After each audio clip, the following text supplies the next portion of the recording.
What's going on, everybody? DangerousThing here. Welcome back to another full episode of me showing you some incredible attacks by one and only DangerousThing task force. So if you guys have noticed, we have been doing more difficult operations since the merger of two task forces, where one basically helped people that are a bit lower level to go ahead and attack successfully and complete ops, and then another combined people that are a lot more advanced and are now able to get through much more difficult operations. So that being said, look at that. We actually have been now trying Operation Curtain Call. One of them was completed 100% and we got 1,110 points out of 1,110 points, which is pretty amazing. Now, when I recorded my previous video showing the entire operation, few of you had some great feedback. You said you definitely enjoyed the video, but you wanted to see attacks shown consecutively. So I wrote down some notes, and let me go ahead and start with I'm gonna go ahead and start with Commander. So let's take a look at Bishoff, who was the first one to attack Commander. Now, unfortunately, because the operation is already closed, I am not able to show you the notes, which is something that I could be doing if I record them live as operations are happening, or at least pre-record the sort of B-rolls where we show the notes that OP puts together, because they're really quite fantastic. So now Bishoff here goes in with Zookas in heavies and basically takes out a little bit of the front line defenses and some of the plasma cells at the front. Now, after Bishoff, we have Swifty, who also attempts Commander, and let's take a quick look at that, who also goes in Hooka attack, and he brings home 2 victory points. Now I'm just gonna speed it up, and the thought here is obviously to take out the shock launcher and the rocket launcher, because that will basically help out to open up a much better pathway towards the core. And although he was trying to take out the the second shock launcher, that was unsuccessful, but that's okay. Now we have Jabik, who goes in after his brothers, and basically very same combo, Zookas and heavies, and Jabik here sort of takes a little bit of a different path. I think really, you know, the goal here is to keep taking out the shock launchers and rocket launchers, and he was on his way, and unfortunately his troops were annihilated before he was able to take out the rocket launcher on the left-hand side.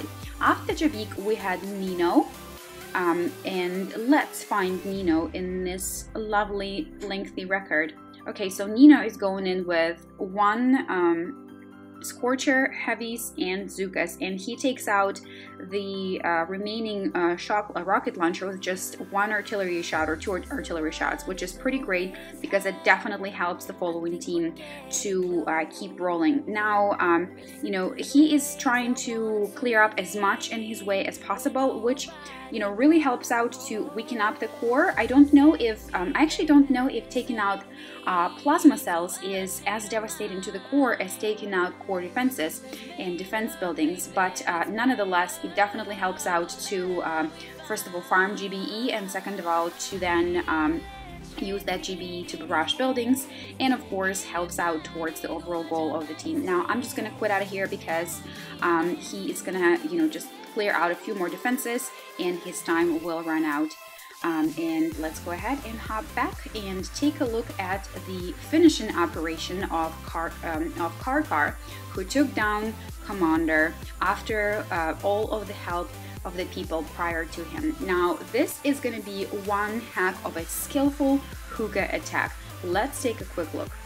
And when I say Hooka, I really meant to say Smoky Zooka. Okay, so we start smoke screening them right now so they're covered from all of the defenses that are still standing. Get close enough to the core, flare Zookas at the core, throw critters, and down it goes. Absolutely beautiful. And just so you guys know, there are seven bases in this particular operation: Commander, Titanic, Tapir, Distortion, Callisto, and Machina. Now, the shortest attack or shortest destruction of one of the bases was was, I believe, Tapir, which only took 3 attacks. And let's take a look at how that went down. Oh, what did I do? Why did I even exit out of it? Okay, let's go back, and now let's take a look at Titanic. Titanic was the first OP, first attack of the operation, started out by EC, who always goes in and tries to help us take out nasty defenses such as shock launchers or rocket launchers. In this particular case, he is helping us out to get rid of these rocket launchers. And did he do a good job? Of course he did. He took out exactly what was the plan. So then his warriors got smoked and down it went. Okay, after you see we had Darius. Let's look at Darius. Darius went in Hookas. And let's speed it up. Let's keep rolling through it. I don't want this to become like a 40-minute episode because this is a really complicated curtain call is a pretty lengthy operation. So that was Darius. Now let's take a look at Josh. Alright, Josh is going to go ahead and try to take out the shock launcher right over there. He regroups his warriors. Actually, I was completely wrong. He takes out shock launcher with GBE and then tries to take out rocket launcher, and unfortunately his warriors get fried. Now let's take a look at Godlike, who goes in right after Josh with T-Meds, and let's take a quick peek. So he barrages the heck out of those boom cannons, but unfortunately a lot of health, a whole lot of health they have, so he is just gonna have to keep rolling with whatever he has left. And look at those rocket launchers. They are blasting his tanks and medics super fast. I mean, they don't even stand a chance. It's unbelievable. I always feel that, unless your tanks are maxed out, these sort of attacks are just really painful to watch because the power with which you get blasted is out of control. Now let's take a look at Hot Noodles here, who is also attempting Titanic, and let's look at that. He is going in all warriors and tries to take out, of course, these nasty rocket launchers right here. Really great job taking out all 3 of them, which is really fantastic. Really is going to help the team a whole lot, and that was completely awesome and beautiful. Now let's take a look at Surge, who followed up Noodles, and let's take a quick peek. Also, Warrior Rush. Warrior Rush is something that I, guys, am not very good at, so whenever they're successful on OPs, I'm always just marveling over them. And here the health was just way too high for Surge to take it down. So let's take a look at Zawa, I'm not entirely sure. Also going in, Warriors, regroups them, smoke screens them, heals them up really quickly, and then they take out both rocket launchers, which is really brilliant because now we are ready to go, and it's going to get much easier for TNT and Red Evil 84 to take out Titanic all together. Let's speed it up. Down go Zookas. I love when Zookas land and sometimes they kind of like walk on water. It doesn't happen every single time, but when it happens, I think it's really cool. So TNT is taking an approach coming from the left flank, clearing up the defenses on the way to the core. And these Zookas are blasting through defenses. Now that there are no shock launchers and rocket launchers, it really is much easier to get through the task. And I'm not saying that it's easy, I'm just saying that not having those nasty rocket launchers definitely makes a whole lot of difference. And now let's take a look at the closing operation, or closing attack of the entire operation by Red Evil, who takes down Titanic. Okay, Zookas line up and left flank. Okay. Keep on flaring them. Smoke screen them. Shock those defenses. Barrage the core and down it goes. Totally beautiful. And now let's take a look at the shortest of the bases that took only 3 attacks to be taken down, and it is Tapir. First one to attack Tapir was Till Daddy, who opened it up and of course did his warrior rush to take out some of these nasty little defenses. Okay. Regroups them. Smoke screens them. And then has his warriors take out 2 rocket launchers one after another. After Till Daddy we had a Megadeth. Let me find you, a Megadeth. Looking for you. There he goes. They went back to back, and a Megadeth deploys his Zookas. See, right there, they just walked on water just a tad.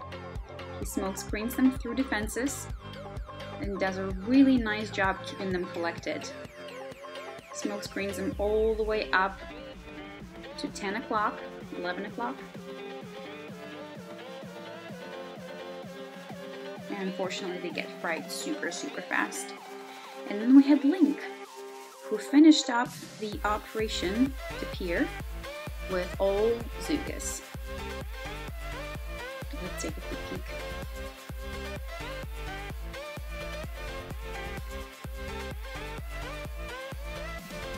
Alright, smoke screens them, overlaps them really nicely so that they stay fully covered. Does the same thing as a Megadeth, but he then puts them up at actually almost 12 o'clock. Keeps shocking the defenses, throws in some critters.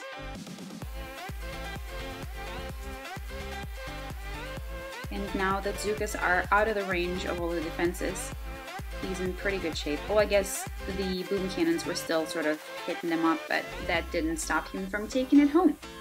Alright, now let's take a look at Distortion, and CJ Payne was the first one to start Distortion off. Let's find you, CJ Payne, right here.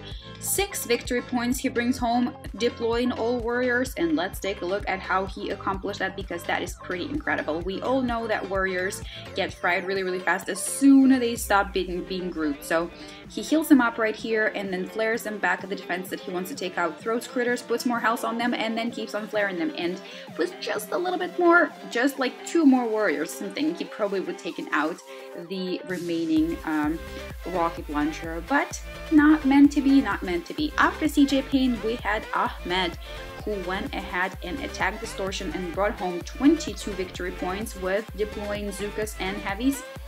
He took out the remaining rocket launcher with just 1 artillery shot, which was absolutely brilliant and really helpful. And then he regroups his troops and directs them at the defense buildings by the core to try to open up the front for the next player to come in and definitely take it out.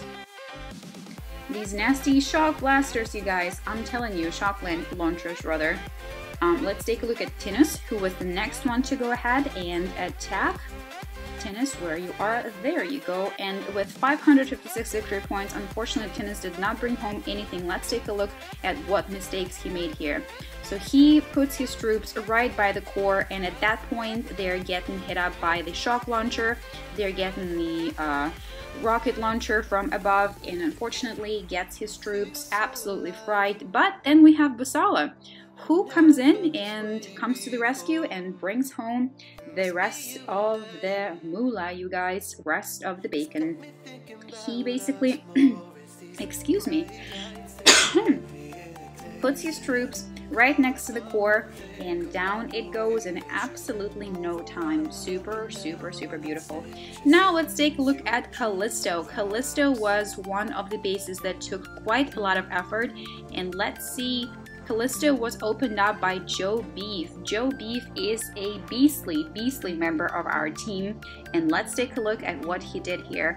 He deploys all warriors, he regroups them, and then smokes them up all the way to take out some of the defenses right by the core that are really quite nasty. And look at those. He's got several rocket launchers and damage amplifier, and then his troops get fried.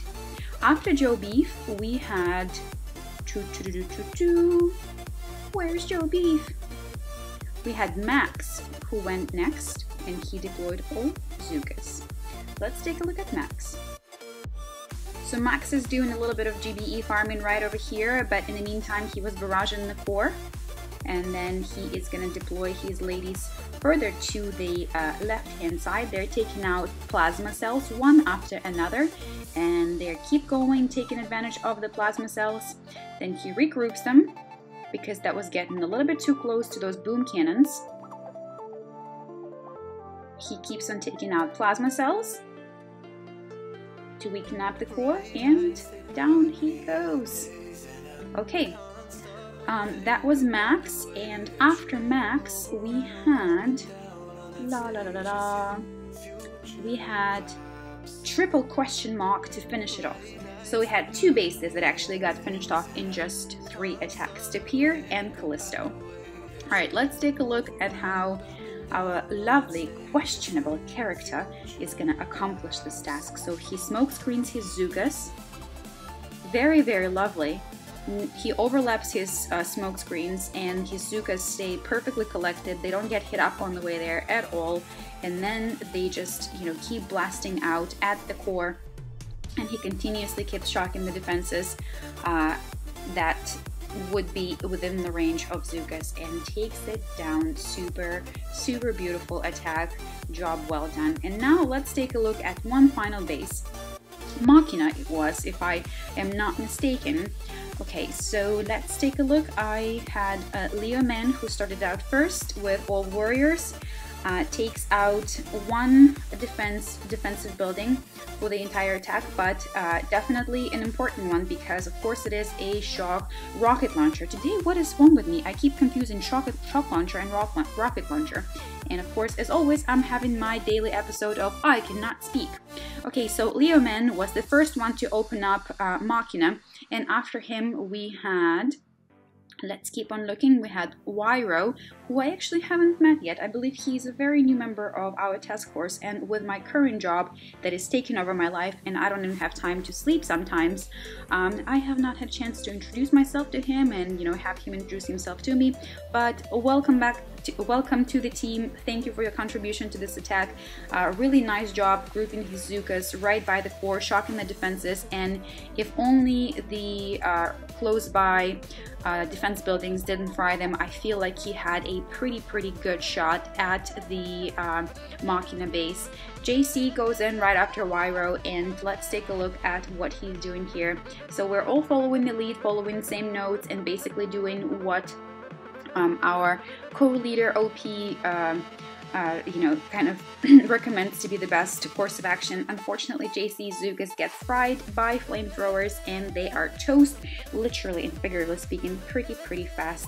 And let's take a look at Hellas number 9, who went after JC and attempted his luck on Machina. Machina was not the most advanced base of this operation, but unfortunately the layout is so tight, and it makes it a little bit more challenging than even some other bases that perhaps had you know, a more powerful power core. So that is yet another attack by Hellas 9 on Machina. Now let's take a look at Mad Hunter, who was the last one to go at Machina, and he brought home all of the victory points. Really well done. Let's take a quick look. He smoke screens the troops right as they land, just so that there are no casualties off the bat. He keeps smoke screening them, overlaying the smoke screens right by that, you know, flamethrower situation, because that basically is where a bunch of people before him fell casualties to the base, and that was just the final finish. You know, you go back, you watch the attacks of your peers and your task force members and task force brothers. I actually have task force sisters in DangerousThing too. I'm not being sexist here. We have both males and females in my task forces.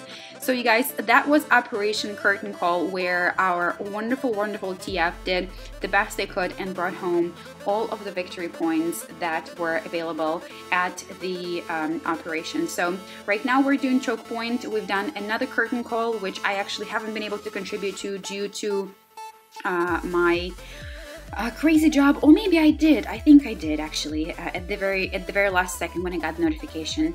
So you guys, thank you very much for watching. Thank you for all of your support as we're going against more difficult operations one after another. I cannot wait to keep advancing through those, keep upgrading my troops, and watch my team grow, technically speaking, and grow closer together as we are advancing through our task force operations. Thank you very much for watching this video. Smack a like button if you enjoyed it. Drop a comment below if you have anything to say about this operation, and I will see you guys in the next video. Dangerous Thing is out.